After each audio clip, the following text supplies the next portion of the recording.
O que a doutrina da igreja diz sobre um cristão, um católico ter armas, seja posse ou seja porte? Eu vou te mostrar aqui exatamente o que está no texto da doutrina, o que os papas falam, e nós vamos entender exatamente qual é a posição da igreja sobre armas, sobre indivíduos terem suas próprias armas para a defesa. Inclusive, vou responder aqui o que muita gente tem lido no Catecismo da Igreja Católica sobre o uso da legítima defesa como argumento para o porte ou a posse de armas. Nós vamos ver exatamente se é possível usar a ideia de legítima defesa para justificar o uso de uma arma de fogo, se as pessoas podem ter uma arma de fogo em casa.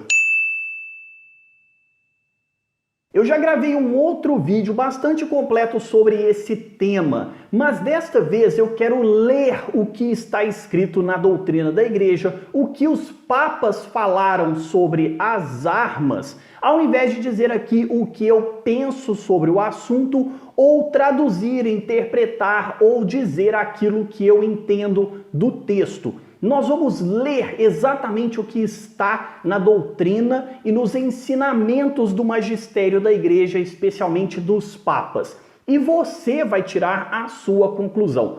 Todas as referências de tudo o que eu falar aqui estará na descrição desse vídeo. Então você pode depois recorrer aos textos, ler por você mesmo e entender exatamente o que a igreja ensina sobre porte, posse de armas. Basicamente, a igreja não faz distinção sobre porte e posse. Ela não quer saber se você vai ter essa arma guardada, escondida dentro da sua casa, ou se você vai carregar ela com você. A igreja vai tratar única e exclusivamente sobre você ter acesso a uma arma, você ser detentor de uma arma. E uma outra dúvida que surge também é: se a igreja em algum momento se posiciona contra as armas, por que o Vaticano tem armas, tem exército, tem policiais armados? O Papa anda cercado por pessoas armadas. A segurança do Papa é feita com armas, do Vaticano é feita com armas. Isso não seria contraditório? Então vamos dar uma olhada e responder todas essas questões apenas lendo os textos do magistério, dos ensinamentos dos papas e aquilo que está na doutrina social da igreja, para a gente poder entender exatamente o que a igreja ensina. Eu não vou dar a minha visão, eu não vou ler os textos e dizer o que eu penso do que está escrito neles. Nós vamos ler os textos única e exclusivamente. Se você quiser saber sobre o que eu penso do que está nestes textos, o outro vídeo está linkado também na descrição e vai aparecer no card aqui no alto. Não poderia ser diferente, vamos começar com o Papa Francisco, que tuitou o seguinte. Veja o que o Papa Francisco está ensinando. E se um Papa ensina alguma coisa, significa que isso deve ter respaldo na doutrina da igreja em algum lugar. E o Papa Francisco está ensinando no Twitter dizendo: nós realmente queremos a paz? Então vamos banir as armas para não ter que viver no medo da guerra. Banir as armas. Ele não fala de um tipo de arma específica, mas de todos os tipos de armas. E o Papa Francisco também publicou a sua intenção de orações para junho de 2017, falando sobre eliminar o comércio de armas. Eliminar o comércio de armas significa dizer que não queremos que as pessoas comprem armas. E se não queremos que as pessoas comprem armas, nós queremos que elas não tenham armas. E o texto diz exatamente o seguinte: o que o Papa pediu para rezarmos em junho de 2017. É uma absurda contradição falar de paz, negociar a paz e ao mesmo tempo promover ou permitir o comércio de armas. E sempre fica a dúvida: uma guerra aqui, outra guerra ali, será realmente uma guerra por problemas ou uma guerra comercial para vender essas armas no comércio ilegal e para enriquecer os comerciantes da morte? E ele conclui: acabemos com esta situação, rezemos todos juntos, pelos responsáveis das nações para que se comprometam decididamente em pôr fim ao comércio das armas que provoca tantas vítimas inocentes. O Papa Bento XVI, no Ângelus de 30 de junho de 2006, pregou o seguinte diante de atrocidades que estavam acontecendo no Oriente Médio. Estes fatos demonstram claramente que não se pode restabelecer a justiça, criar uma nova ordem e instaurar uma paz autêntica quando se recorre ao instrumento da violência. E depois ele diz: em nome de Deus, dirijo-me a todos os responsáveis desta espiral de violência para que todas as partes abandonem as armas imediatamente, ou seja, abandonem o recurso à violência, à guerra, ao uso de armas para resolver um problema. E sobre a questão do Vaticano ter armas, o Papa ter seguranças armados, nós vemos uma resposta, entre aspas, aqui do Papa Bento XVI, quando ele prega aos participantes do Seminário Internacional Justiça e Paz, organizado pelo Pontifício Conselho Justiça e Paz. Ele diz o seguinte: enquanto houver o risco de uma ofensa, de ser agredido, o armamento dos estados será necessário por motivos de legítima defesa do Estado, não das pessoas, enquanto houver risco de ofensa. Se não há risco, você não precisa ter. Se há risco, cabe aos estados, é necessário aos estados por legítima defesa. Um direito que deve ser incluído entre os direitos inalienáveis dos estados, uma vez que está ligado também ao dever dos mesmos estados de defender a segurança e a paz dos povos. Todavia, não parece lícito qualquer nível de armamento.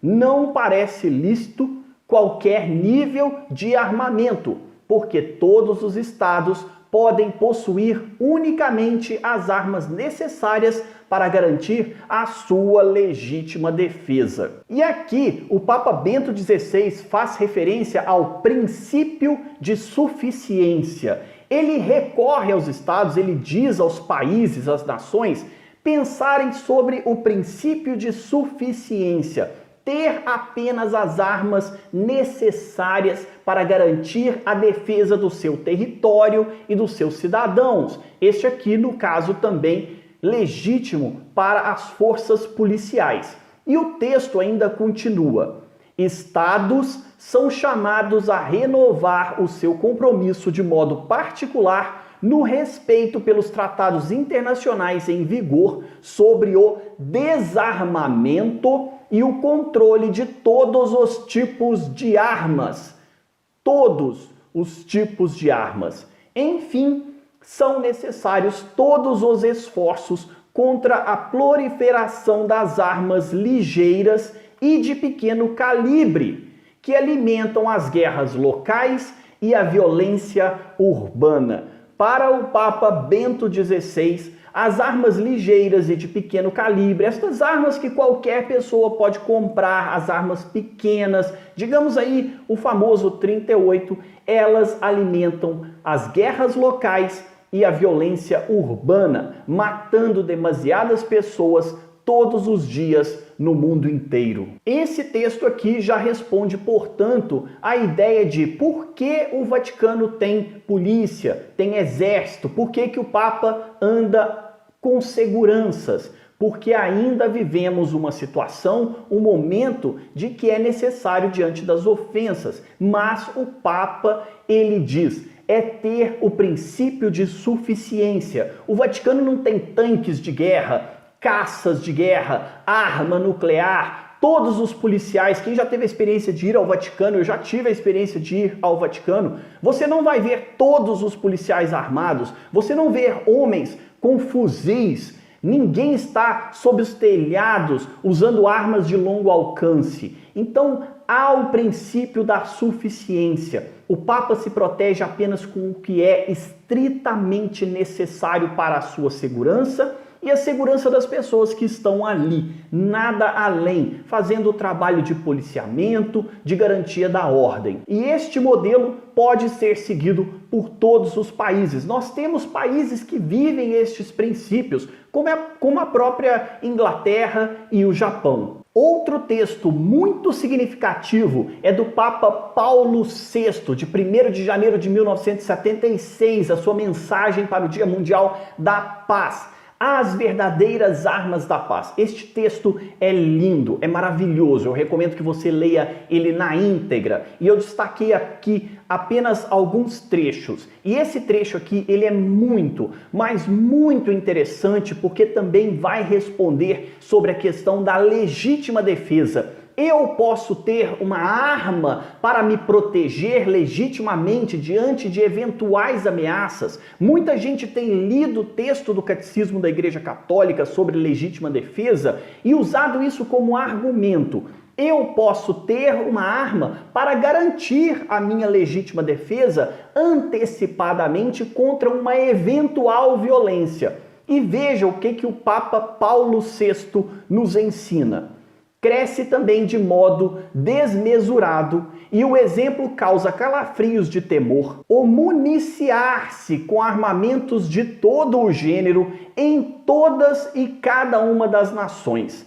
Temos a suspeita fundamentada de que o comércio das armas atinge muitas vezes níveis de primado nos mercados internacionais. Com base neste ofensivo sofisma, a defesa, mesmo se for simplesmente hipotética e potencial, exige uma concorrência crescente de armamentos que, no seu equilíbrio contraposto, são a única coisa que pode garantir a paz. Sofisma é um erro de argumentação. O erro de argumentação é pensar que para a defesa eu preciso ter mais armas. Para me defender, para me proteger, para garantir a paz, eu preciso ter armas. E o Papa Paulo VI está dizendo que isto é um erro. E depois esse trecho aqui é maravilhoso. As armas e as guerras, numa palavra, são coisas que hão de ser excluídas dos programas da civilização. E temos aqui o Papa São João Paulo II falando às Nações Unidas. Um texto também brilhante. E veja alguns trechos. Do mesmo modo que a paz, o mundo deseja também o desarmamento. O mundo precisa do desarmamento. E depois ele diz, o ensinamento da Igreja Católica é, portanto, claro e coerente. Deplora a corrida aos armamentos. A Igreja é clara e coerente. O compêndio da doutrina social da Igreja tem um adendo só sobre o desarmamento. E eu destaco o seguinte, a doutrina social propõe a meta de um desarmamento geral, equilibrado e controlado.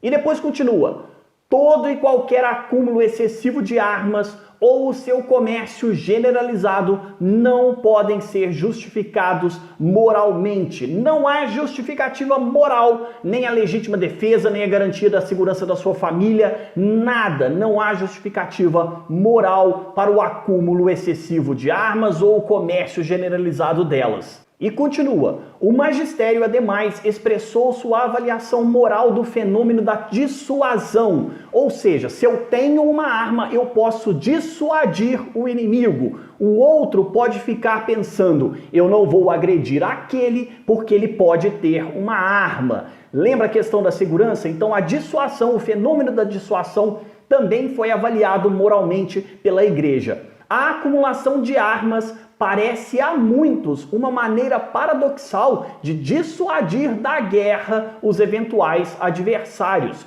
Veem nisso o mais eficaz dos meios suscetíveis de garantir a paz entre as nações. Este procedimento de dissuasão impõe severas reservas morais.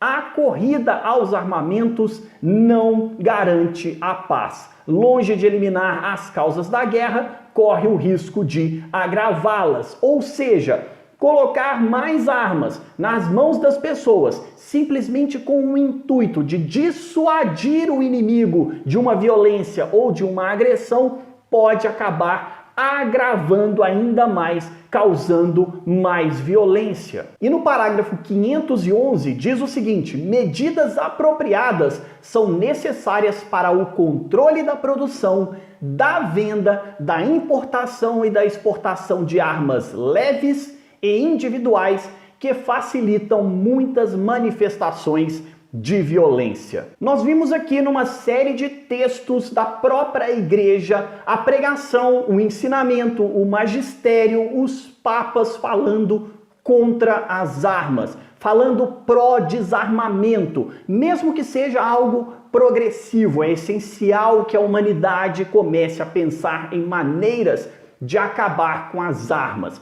Todos os links e todas as referências disso que eu mostrei aqui estão na descrição. E agora você pode ver os textos e analisar, entender qual é a doutrina da igreja real sobre porte e posse de armas. Há muita gente confundindo as coisas, como eu mostrei aqui, até mesmo distorcendo o entendimento da igreja sobre legítima defesa. Legítima defesa não significa que todos podem ter armas para se defender, como eu mostrei aqui nos próprios textos e pregações dos papas, do magistério da igreja e do compêndio da doutrina social. Nós temos que ler todo o conhecimento da igreja, todo o magistério e a pregação da igreja. Nós, católicos, temos que nos posicionar contra todos os tipos de armas. E lembrar aqui do princípio da suficiência. Cabe ao Estado garantir a segurança dos seus cidadãos e das pessoas, como ensina o compêndio da doutrina social da igreja e todas as outras referências. Eu vou pedir que você assista o outro vídeo que eu falei sobre desarmamento, sobre se cristãos podem ou não podem ter armas. Você pode se inscrever aqui no canal, deixar o seu like e aproveitar a área de comentários para tirar as suas dúvidas e complementar esse debate. Mas os textos da igreja são muito claros. Eu vou deixar outras duas referências de vídeo aqui do lado que eu acredito que vão te ajudar. Este aqui é um canal católico onde eu ensino sobre a doutrina de fé e a pregação da igreja.